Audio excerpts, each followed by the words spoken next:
All right, hi everyone.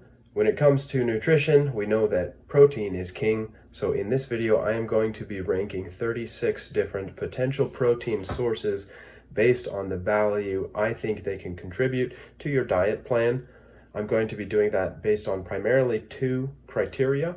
One is how lean they are or how low calorie they are. So if I am going to get a certain amount of protein from this food, how many calories do I have to consume to reach that goal? And secondly, if I am going to be consuming a certain amount of protein from this food, how much money do I have to pay to get that as well?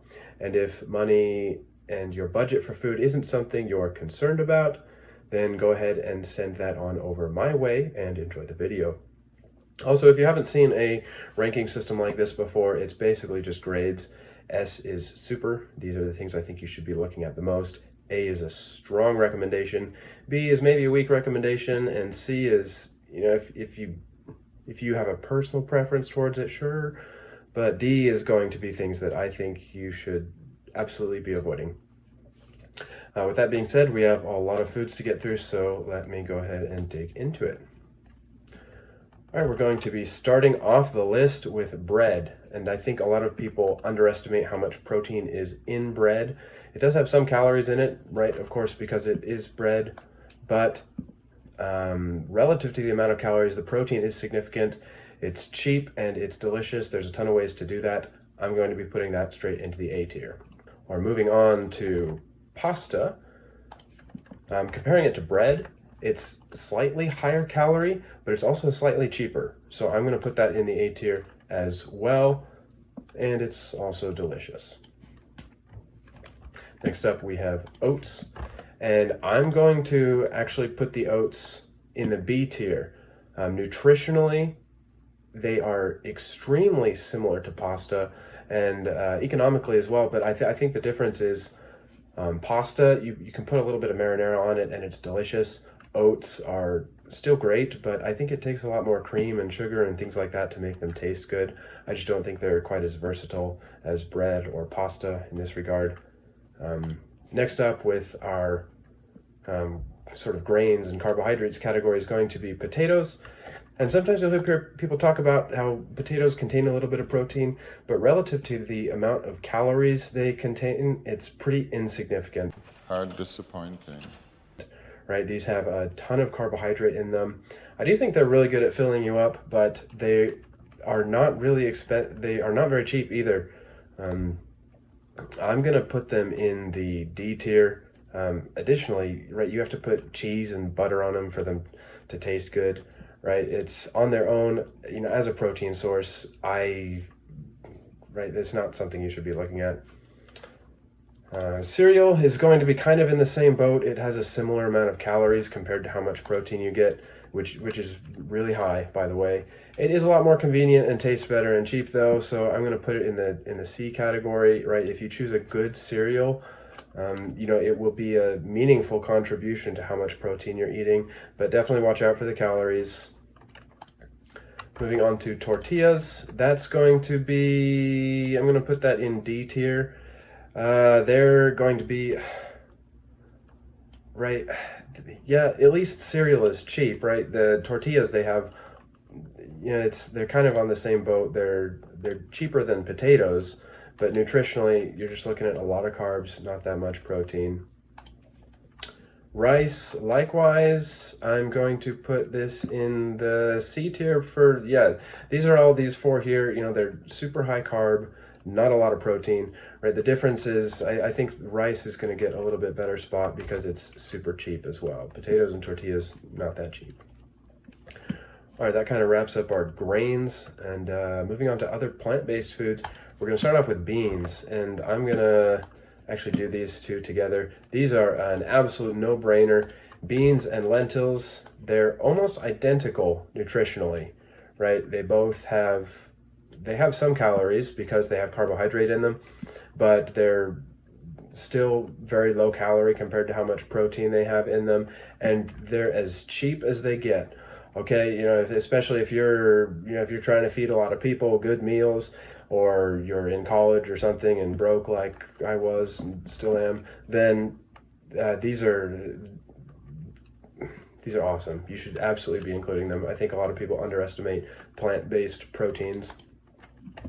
Canned beans as well. I included these. They're nutritionally, of course, they're going to be the same. The difference is, one, they're more convenient, but two, they also cost about twice as much. So because of that cost difference, I'm going to put those in the A tier. They're still a relatively cheap source of protein, just not quite up there where the raw beans or lentils would be. Moving on, in plant-based, we have peas. And, all these vegetables kind of have a similar theme. Well, not all vegetables, but these high protein vegetables, they have some protein in them, but the amount of the vegetable you have to eat to get a meaningful quantity of protein is just absurd. Nobody's going to be eating 6 cups of peas, right? And as far as cost goes, peas are a pretty good option for price. So I'll put these in the I'll put this in the C tier. Okay. Yeah, if you eat peas, it should be because you like peas. The protein can be meaningful if you eat a large quantity of them, but not particularly cheap. Broccoli is going to be similar nutritionally, right? You have to eat, it's probably a little less protein than peas. And right, again, we come back to quantity. The quantity of broccoli you have to eat to contribute to your protein intake is absurd. And broccoli is also more expensive than peas. So I'm going to put this in the D tier. I know you probably heard a lot about bodybuilders, chicken, broccoli, and rice. I think the only benefit to eating broccoli is that it fills you up. I don't know, get your vitamins. Vitamins are in everything though, so wouldn't worry about that. Spinach is going to be on the same page as peas, roughly, nutritionally. I do think it's better than broccoli in terms of the protein content, but again, nobody's eating 10 cups of spinach. I'm going to put it in the C tier because I think spinach is delicious, and making a spinach salad or something. Right, but it's just expensive. That's the real problem with produce. You're going to be spending a lot to get any meaningful nutritional value. Moving on to corn. That's right, kind of the same page nutritionally, or budget-wise, actually. Sorry, no, it's very similar to broccoli and spinach in terms of expense, but it's going to come with a lot more carbohydrate than these other three. I guess corn's not really a vegetable, but as far as I'm concerned, it basically is. But we're going to put that in the D tier because you're going to get a lot of carbohydrate with it as well. And again, it's just not cheap. Tofu. This is a much better option. As far as plant-based things go, it does have a substantial amount of protein. It's quite lean, and it's not too expensive. It's pretty comparable to a lot of meats in terms of its cost and nutritional value. I can't say it tastes very good, but I'll put it in the B tier. Peanut butter. This is a long-standing legend of protein intake, and I think it kind of deserves it. I'm going to put it in the B tier as well, right? It is packed with protein and it's super cheap. Those are the benefits, right? But it's also packed with fats, and there's a little bit of carbohydrate in there as well. It's extremely high calorie. So if that's something you're concerned about, this shouldn't be your go-to, right? But if you are trying to really put on weight or something, sure, go for it. Nuts, we can compare those to peanuts nutritionally, very similar. Most nuts are going to have slightly less protein than your peanuts will, so I don't think they're quite on their level, but the big difference is going to be cost, right? And nuts are crazy expensive. If you're going to get any kind of meaningful protein intake from nuts, you're talking like a handful or 2 handfuls, right? And you're spending $3 on half a can of mixed nuts. The cost is I don't think it justifies anything higher than D tier, personally, but they are decent snacking. Again, if you're not concerned about the calories, they do have a lot of calories. Right after that, we're going to move on to meats or fake meats, right? And we're going to start off with hot dogs, and this is another solid spot in the D tier. Okay, I don't know if people think of these as meat, but there's so much fat in them. Nutritionally, they're comparable. I'm going to look at my chart here. They're pretty comparable to tortillas or something. It's just the calories come from fat instead of carbs, which doesn't matter. Right? And if you're going to eat a hot dog, if you're buying hot dogs, you're probably also buying the super cheap white buns that have zero nutritional value as well, and it's just a bunch of crap calories. Can't recommend it, and they don't even taste good. Like, I don't know who's eating these. It's 2023, guys. Moving on to sausage. Sausage likewise has a lot of fat calories, but not as much fat as hot dogs actually. And at the very least, sausage at least kind of tastes good. So I'm gonna put that in the C category, right? One of those, watch out for. But when you choose to include it, it does have a meaningful contribution. After that, bacon. And bacon's we're gonna put that in the same page as sausage. Nutritionally, it actually has less fat, right? There is a lot of fat on the bacon, but so much of it kind of melts out when you cook it. Hopefully you're draining that. But you actually get a fair amount of protein relative to the calories. It's one of those things, again, you are packing on calories, but it's still making a meaningful contribution to your protein. But I can't put it any higher. I would actually put it in B tier nutritionally, but it's so expensive too that I just don't think it justifies regular inclusion unless you're absurdly rich or something. Moving on to beef. And beef is it's actually very similar to, let's see, it's closest to peas nutritionally. Okay, that sounds absurd to most people, right? It's much denser, so you have to eat much less of it, but in terms of calorie to protein ratio, it's pretty similar. Okay, right, fairly lean, especially if you buy good cuts, but it also gets expensive, so I'll put it in the B tier for that. And now we can start. I like to compare. It's just easier to compare meats to meats and vegetables to vegetables and whatnot. So next is going to be pork. Pork it's cheaper than beef and it's leaner than beef. Less calories, less money. It's a good deal. It doesn't taste as good, I don't think. Too bad, but it is what it is. Turkey is going to be similar as well. This one was almost S tier, but it's like you can get sliced turkey breast and whatnot that can be very lean, which would put it in probably an S tier nutritionally, but that's more expensive, right? And then if you buy the ground turkey, which is cheaper, it's usually going to have a higher fat content and be not quite as lean. So I definitely think it's a solid choice. I think it's a little bit better choice than tofu and peanut butter and beef and things like that. But it's not quite going to make the S cut. After that, we have chicken. And chicken absolutely is going to go into the S. Not only is it the cheapest of meats available, but it's the leanest. Chicken breast, especially if you trim it, it's almost entirely fat-free. Great choice for including that. There's a reason this has been a standard among fitness folk for such a long time, and it's going to continue to be so. Eggs used to be on the same page as chicken. They used to be just an absolute legend, but their price has skyrocketed lately, and they're also not as lean. I think their price was the real winner for them there. They come with some calories. They're still lean. They're still low calorie, but not as low calorie as things like chicken or beans. And because their price has gone so high lately, I'm going to have to slide them into the B tier as well. I personally don't like to include these, mostly on that basis of price. Egg whites, on the other hand, they're similar in terms of cost, but when you take out the yolk, you're getting a lot less fat, so you're getting much less calorie per protein. So I think the egg whites, if you like to include those, I think those are a better option generally.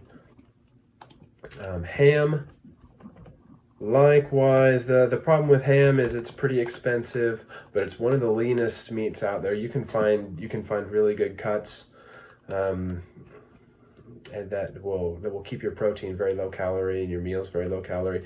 But yeah, it does get pretty pricey, so I'm gonna slide it into the B tier there. Canned tuna. This is another baller. This is one of my favorites. It's so easy, super convenient, I guess there's, I try to follow mercury guidelines and things like that, so I'm not hurting myself. But it's relatively cheap. It's not the cheapest, but it is quite cheap, and it's almost entirely fat-free. Nutritionally, in terms of low calorie, it's one of the best options out there. Other fish, super good for you. Again, tons of protein, and there's varying amounts of fat content, but you can find extremely low calorie. So I really want to put this in like S or A tier because we really want to eat fish if we can, but the problem is it's just so dang expensive. Honestly, for the price of fish, I'm going to put it in the C tier, right? It's just not reasonable when there are things like beans and chicken and pasta that I can eat. It seems ridiculous for me to be spending all my money on fish. But if that's not a concern, then nutritionally, I would say go ahead. I would probably even put it in the S tier nutritionally. I'm going to throw it in the C tier for folk like me who have to think about how much money they're spending. Milk is absolutely going to be another straight trip to S. Okay, super cheap. You grab it out of the fridge and it's delicious, and a ton of protein. Okay, be conscious. Are you getting whole milk or are you getting skim milk? I pounded together all my numbers that I'll show you at the end based on the best options available. So that I did the skim milk. Usually I drink 1% or 2% though. But either way, milk is very, very cheap. I think it's the fourth cheapest source of protein I found, and it's one of the leanest as well, even if you are getting some milk fat. And if I'm mentioning milk, I have to talk about our plant alternatives. And soy milk is something I've never tried, but looking at the nutrition facts for it, it's actually pretty impressive. Right? It has let's see. So it has a little more calories. Well, it has similar calories, but it has a little bit less protein. So you get more calories per protein than milk, and it's also quite a bit more expensive as well. So I'm gonna put it in the B tier, I think. Right? If you're someone who's into that kind of stuff, or even if you're not, well, if you're not, then just go for the regular milk. But if you're into that kind of stuff, it's a solid choice. Cheese is going to be the same way. Cheese and soy milk are actually really similar in terms of calorie to protein. Cheese tastes better. Cheese is also going to be a little cheaper, right? Especially if you get like nutritionally, I base all of these off the best options available. So if you get like a low moisture, part skim mozzarella, those kind of cheese sticks are incredible choices. Right, nothing wrong with that. The price is very reasonable too compared to how much protein you're getting.